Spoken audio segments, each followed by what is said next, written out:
മുസ്ലിം സമുദായത്തിലെ വളരെ ചെറിയ ഒരു ന്യൂനപക്ഷമാണ് വർഗീയവാദികളായ ജമാഅത്തെ ഇസ്ലാമി SDP.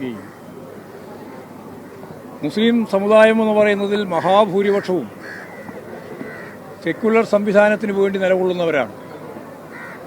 മഹാഭൂരിപക്ഷവും അങ്ങനെയാണ്. അങ്ങനെയല്ലാത്ത ഹിന്ദു വർഗീയവാദികളുടെ ഏറ്റവും പ്രധാനപ്പെട്ട കരുത്തായ RSSനെ പോലെ മുസ്ലിം വർഗീയവാദ പ്രസ്ഥാനത്തിൻ്റെ ഏറ്റവും പ്രധാനപ്പെട്ട വിഭാഗമായിട്ട് ജമാഅത്തെ ഇസ്ലാമിയും അതുപോലെ ഒപ്പം ചേർന്ന് ഭീകരവാദ പ്രസ്ഥാനത്തിൻ്റെ ഭാഗമായ SDPയും നിൽക്കുകയാണ്. ഈ ജമാഅത്തെ ഇസ്ലാമിയുടെയും SDPയുടെയും സഖ്യകക്ഷിയാണ് ഇപ്പോഴും കോൺഗ്രസ്. കഴിഞ്ഞ പാർലമെൻറ്റ് തെരഞ്ഞെടുപ്പിൻ്റെ ഭാഗമായിട്ടും ഇപ്രാവശ്യത്തെ പാലക്കാട് അസംബ്ലി നിയോജക മണ്ഡലത്തിൻ്റെ ഉപതെരഞ്ഞെടുപ്പിൻ്റെ ഭാഗമായിട്ടും ഒരു സഖ്യകക്ഷിയെ പോലെ പ്രവർത്തിച്ചത് നമുക്കെല്ലാം അറിയുന്നത് പോലെ നമുക്കറിയാം. UDFും ജമാഅത്തെ ഇസ്ലാമും ആണ്. അപ്പോൾ UDF എന്ന് പറയുന്നത് പ്രത്യേകിച്ച് കോൺഗ്രസ് ഒരു സഖ്യകക്ഷിയെ പോലെ ജമാഅത്തെ ഇസ്ലാമിനെയും SDPയെയും ചേർത്ത് നടത്തുകയാണ്. ദൂരവ്യാപകമായ രാഷ്ട്രീയ പ്രത്യാഘാതം അത് ഉൽപ്പാദിപ്പിക്കുമെന്ന കാര്യത്തിൽ യാതൊരു സംശയമില്ല.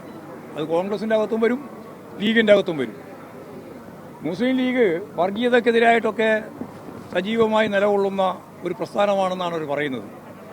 പക്ഷേ ഇസ്ലാമിക രാഷ്ട്രം വേണം എന്ന വാദം ഉന്നയിക്കുന്ന ജമാഅത്തെ ഇസ്ലാമിയുമായി ചേർന്ന് സ്വാഭാവികമായിട്ട് UDFൻ്റെ കക്ഷിയായിട്ട് മാറുമ്പോൾ അതുണ്ടാക്കുന്ന പ്രത്യാഘാതം കോൺഗ്രസിന് മാത്രമല്ല മുസ്ലിം ലീഗിലും അത് ശക്തിയായിട്ട് ഉയർന്നു വരും എന്ന് തന്നെയാണ് ഞങ്ങൾ കാണുന്നത്.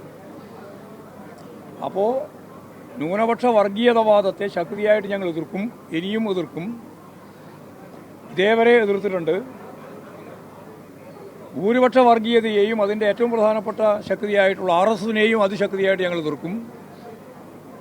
ഭൂരിപക്ഷ വർഗീയവാദത്തിനും ന്യൂനപക്ഷ വർഗീയവാദത്തിനും എതിരായിട്ടുള്ള ശക്തിയായ നിലപാടുകൾ സ്വീകരിച്ചുകൊണ്ട് മാത്രമേ ഇടതുപക്ഷ പ്രസ്ഥാനത്തിനും പുരോഗമന പ്രസ്ഥാനങ്ങൾക്കും ജനാധിപത്യ ശക്തികൾക്കും മുന്നോട്ടേക്ക് പോകാൻ സാധിക്കുകയുള്ളൂ എന്ന് തന്നെയാണ് ഞങ്ങളുടെ അഭിപ്രായം. മുസ്ലിം ലീഗിലും കോൺഗ്രസിലും ഇതിൻ്റെ പ്രത്യാഘാതം സൃഷ്ടിക്കപ്പെടുമെന്നുള്ള കാര്യത്തിൽ യാതൊരു സംശയവും എനിക്കില്ല. ഇതാണ് അത് സംബന്ധിച്ച് പറയാനുള്ള കാര്യം.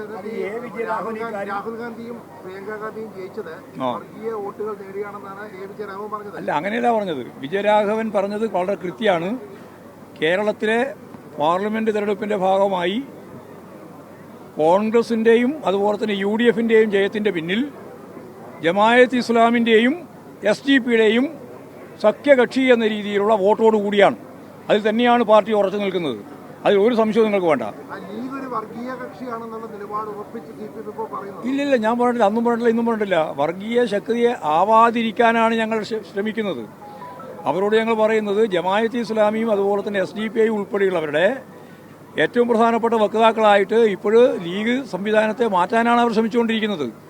അത് മതനിരപേക്ഷ ഉള്ളടക്കത്തെ തകർക്കുന്നതിന് വേണ്ടിയുള്ള ബോധപൂർവമായ പ്രവർത്തനത്തിന്റെ ഭാഗമാണ്. അതുകൊണ്ട് അവർ കൃത്യമായ നിലപാട് സ്വീകരിക്കാതിരിക്കുമ്പോൾ കോൺഗ്രസിനെ പോലെ തന്നെ ലീഗിന്റെ അകത്തും ജമാഅത്തെ ഇസ്ലാമിയും SDPയും തമ്മിലുള്ള ഐക്യത്തെ സംബന്ധിച്ചുള്ള പ്രശ്നം ഉയർന്നു വരാതിരിക്കാൻ പറ്റില്ല. അതാണ് പ്രശ്നം. ഇതേ ഞാനീ പറയുന്നത് പ്രിയങ്ക ഗാന്ധിയുടെ ഘോഷയാത്രയിൽ മുമ്പിലും പിമ്പിലും അണിനിരുന്നവർ തീവ്രവാദികളാണെന്നൊക്കെ പറഞ്ഞാൽ അത് ഞാൻ പറഞ്ഞ വളരെ കറക്റ്റായിട്ടാണല്ലോ. വിജയരാഘവൻ പറഞ്ഞത് തന്നെയാണ്. പാർലമെന്റ് തെരഞ്ഞെടുപ്പ് കഴിഞ്ഞപ്പോൾ ഞങ്ങൾ വളരെ വ്യക്തമായിട്ട് പറഞ്ഞു, ഭൂരിപക്ഷ വർഗീയതയും ന്യൂനപക്ഷ വർഗീയതയും രണ്ടും ഇടതുപക്ഷ ജനാധിപത്യ മുന്നണിക്കെതിരായിട്ട് അതിശക്തിയായിട്ട് പ്രവർത്തിച്ചിട്ടുണ്ട്. ഇപ്പോഴും ആ പ്രവർത്തനം നടത്തിക്കൊണ്ടിരിക്കുകയാണ്. പാലക്കാട് അത് തന്നെയാണ് കണ്ടത്.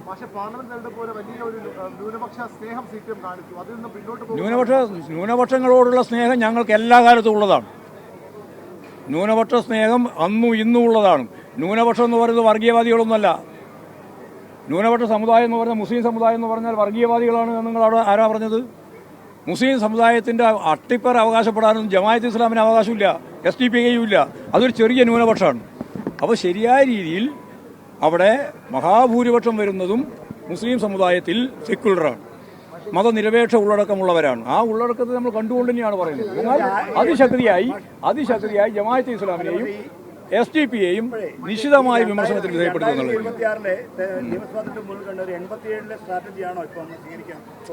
ഞങ്ങളിപ്പോൾ ഒരു സ്ട്രാറ്റജി അതിന്റെ ഭാഗമായിട്ട് ആലോചിച്ചിട്ടില്ല. ഞങ്ങൾ ഇപ്പോൾ പറഞ്ഞതെന്താ പറഞ്ഞാൽ ഭൂരിപക്ഷ വർഗീയതയും ന്യൂനപക്ഷ വർഗീയതയും ഈ രണ്ട് വർഗീയതക്കെതിരായിട്ടുള്ള പോരാട്ടത്തിന്റെ ഭാഗമായിട്ട് ഞങ്ങൾ പോകുമ്പോൾ പണ്ട് പറഞ്ഞ പോലെയല്ല, കോൺഗ്രസും ലീഗും ന്യൂനപക്ഷ വർഗീയതയെ സഖ്യകക്ഷിയാക്കി മാറ്റിയിരിക്കുന്നു എന്നുള്ളതാണ് ഏറ്റവും പ്രധാനപ്പെട്ട പ്രശ്നം. വിഷയം അതല്ലല്ലോ പക്ഷേ ഇപ്പൊ നാളെ പാർലമെന്റിൽ അമിത്ഷായോ നരേന്ദ്രമോദി ഉൾപ്പെടെയുള്ള നേതാക്കൾ കോൺഗ്രസിനെ ആക്രമിക്കാൻ വിജയരാഘവൻ ഈ പ്രസ്താവന ഉപയോഗിച്ചാൽ അതിന് CPM ഉത്തരവാദിത്വമില്ലേ? ഇല്ല, ഞങ്ങൾ ഉത്തരവാദിത്വം ഞാൻ ഇപ്പോൾ പറഞ്ഞല്ലോ, വർഗീയവാദികളുടെ വോട്ട് കൂടി ചേർത്തുകൊണ്ടാണ് ഇവരെല്ലാം ജയിച്ചത്.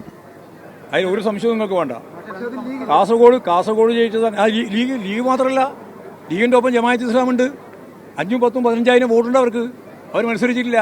അവർ പൂർണ്ണമായിട്ട് ഇവരൊപ്പം നിൽക്കുക ചെയ്തേ. അതുകൊണ്ടാണ് ഇവർക്ക് 1,00,000 വോട്ട് ഭൂരിപക്ഷം. അല്ലാണ്ട് വെറുതെ കിട്ടിയതല്ല ഭൂരിപക്ഷം. UDFന്റെ ഭൂരിപക്ഷമല്ല, ജമാഅത്ത് ഇസ്ലാമിന്റെയും അതുപോലെ തന്നെ SDP-യുടെയും അതാണ് ഭൂരിപക്ഷം ഇവരെ പാർലമെന്റ് തെരഞ്ഞെടുപ്പിലെ. അത് പിന്നെ അത് മറന്നു പോകണ്ട. അത് തീരുമാനിക്കാൻ പറ്റില്ലല്ലോ. അങ്ങനെ തീരുമാനിക്കാനേ പാടില്ല. കാരണം അതല്ല രഹസ്യ വോട്ടല്ലേ, രഹസ്യ വോട്ടല്ലേ, അതിന് പറയാൻ പറ്റും ഇന്നാൾ ചെയ്തു. വന നിയമ ഭേദഗതിയിൽ കേരള കോൺഗ്രസ് വലിയ അമർശ പ്രതിഷേധം അറിയിക്കുന്നു. മുഖ്യമന്ത്രിയെ കാണുന്നുണ്ട്. അതിൽ മാറ്റം വരുത്താൻ അതൊക്കെ ഗവൺമെന്റ് തലത്തിൽ ആവശ്യമായ നിലപാട് അവർ സ്വീകരിക്കട്ടെ. കേരള കോൺഗ്രസ് മുന്നണിയിലെ പാർട്ടിയാണ്. അതന്നെ ഞാൻ പറയുന്നത്. അത് ഗവൺമെന്റ് എന്ന രീതിയിൽ കാണുകയും ചർച്ച ചെയ്യുകയും ആവശ്യമായ രീതിയിലുള്ള പരിഹാരം കാണുകയും ചെയ്യട്ടെ. പാർട്ടിക്ക് അഭിപ്രായം പറയേണ്ട കാര്യമില്ലല്ലോ. ഇപ്പം അത് നിങ്ങളിപ്പം കേരള കോൺഗ്രസിനെ പറ്റിയല്ലേ പറയുന്നത്. കേരള കോൺഗ്രസും ഗവൺമെന്റുമായിട്ട് ബന്ധപ്പെട്ട് പറയട്ടെ. അല്ല, ഇപ്പൊ നിങ്ങളോട് പറയേണ്ട കാര്യമില്ല എന്നർത്ഥം.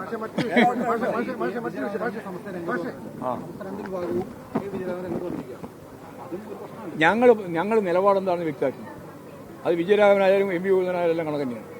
ഞങ്ങളുടെ നിലപാട് ജമാഅത്ത് ഇസ്ലാമിയും അതുപോലെ തന്നെ SDP-യും UDFന്റെ സഖ്യകക്ഷിയെ പോലെ പ്രവർത്തിച്ചു. പാലക്കാട് ഉപതെരഞ്ഞെടുപ്പിലും പ്രവർത്തിച്ചു, പാർലമെന്റ് തെരഞ്ഞെടുപ്പിലും പ്രവർത്തിച്ചു. അപ്പോൾ അവരുടെ എല്ലാം വോട്ട് വാങ്ങിയിട്ട് തന്നെയാണ് അവർ ജയിച്ചിട്ടുള്ളത് എന്നുള്ള കാര്യത്തിൽ യാതൊരു സംശയമില്ല. കോൺഗ്രസിനകത്ത് അതിന്റെ പ്രശ്നം ഉയർന്നു വരുന്നുണ്ട്, ഉറപ്പായിട്ട് വരുമല്ലോ, വരട്ടെ. പക്ഷേ മറ്റേ തൃശ്ശൂർ പൂരവുമായി ബന്ധപ്പെട്ട റിപ്പോർട്ട് റിപ്പോർട്ട് പുറത്തു വന്നത്. അപ്പോൾ അതിനകത്ത് പറയുന്നത് ഈ ദേവസ്വങ്ങളാണ് പൂരം കറക്കിയത്. അങ്ങനെ അഭിപ്രായം CPM-നുണ്ടോ? അല്ല, റിപ്പോർട്ട് വന്നിട്ടല്ലേ ഉള്ളൂ. പരിശോധിക്കാം എങ്ങനെയൊക്കെയാണ് ഉള്ളതെന്ന്. അതെ, അത് പരിശോധിച്ചില്ല, ഞങ്ങൾ പരിശോധിച്ചില്ല. പുറത്ത് വന്നതിനെ പറ്റിയാണ് പറഞ്ഞത്. റിപ്പോർട്ട് കൊടുത്തിട്ട് കാര്യമില്ല, പുറത്ത് വന്നതിനെ പറ്റിയായിരിക്കും പറഞ്ഞത്. അല്ല, അകത്ത് വന്ന് ഞങ്ങൾക്ക് എങ്ങനെ കിട്ടുക? ഞങ്ങളെന്താ പാർട്ടിക്ക് എങ്ങനെ കിട്ടുക? ഇല്ല, പാർട്ടി കിട്ടിയില്ല. അതൊക്കെ ചർച്ച, അതിലൊന്നും തിരിപിടിക്കണ്ട. നമുക്ക് അടുത്ത പൂരാകുമ്പോഴേക്ക് ശരിയായി കൈകാര്യം ചെയ്യാൻ മുന്നോട്ട് പോയാൽ മുന്നോട്ട് പോവാം. ആനപ്രശ്നം തീർന്നല്ലോ. ശരി.